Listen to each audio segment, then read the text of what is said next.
the forecast, I know you don't look at the weather forecast that closely, but it is pretty poor for the next couple of days. Yeah, it is. The great British weather may come and give us a bit of help, but yeah, it's disappointing to lose Alistair at the end of the day after batting so well for such a long period of time.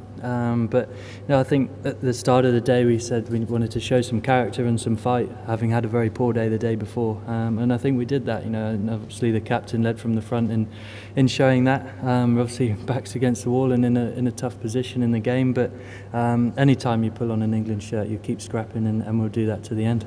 I wonder just how concerned or what thoughts you've had about your own batting over this series, and in that context, how important is tomorrow morning for you with that side of your game? Yeah, I've had a really poor series. There's no getting around that. I've been very disappointed with my own form, but today I think it was about just trying to scrap and stay in there. I wouldn't say I feel very good at the crease, but to try and show that fight and to stay in there, and I guess not playing what my natural way is to look to attack, but to try and occupy the crease. And if I'm going to be successful at Test cricket, I've got to do that, and hopefully I've showed I could do that a bit tonight and try and carry on again tomorrow.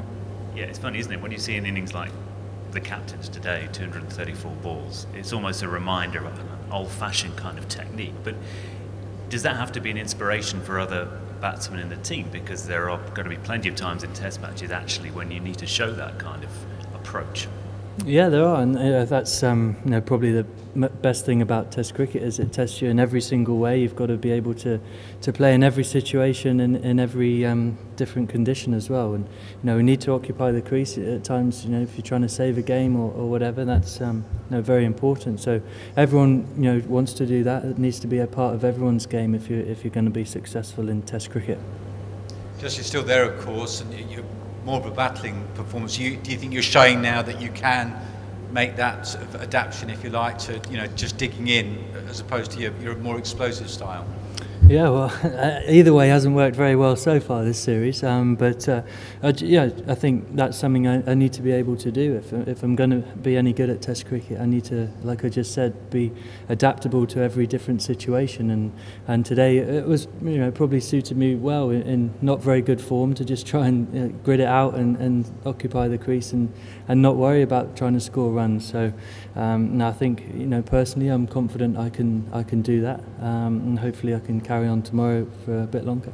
Just a word on Adam. Obviously, it didn't go well for him again today. He's been under quite a lot of scrutiny. What was his mood after his second innings performance?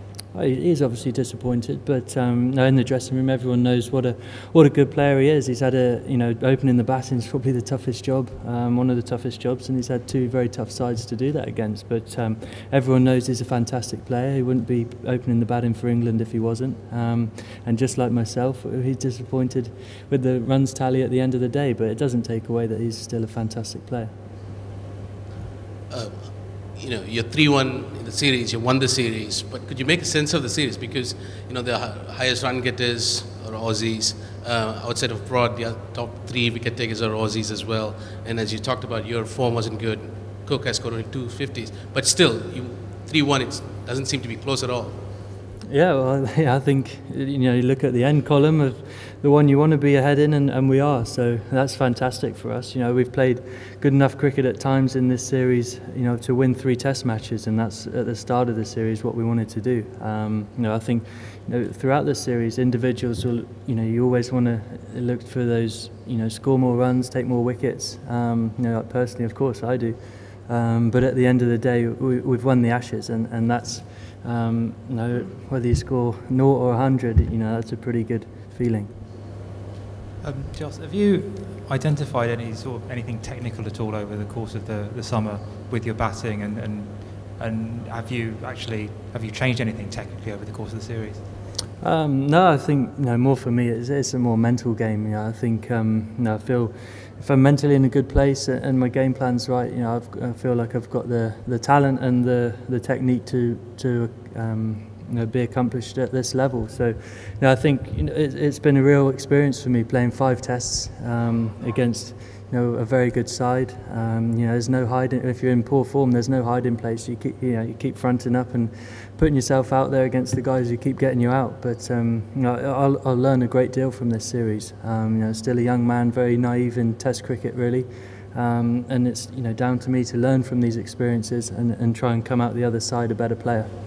Jos, has there been any element at all of the team not being quite as much up for this as they'd hoped, given that the Ashes were already in the bag?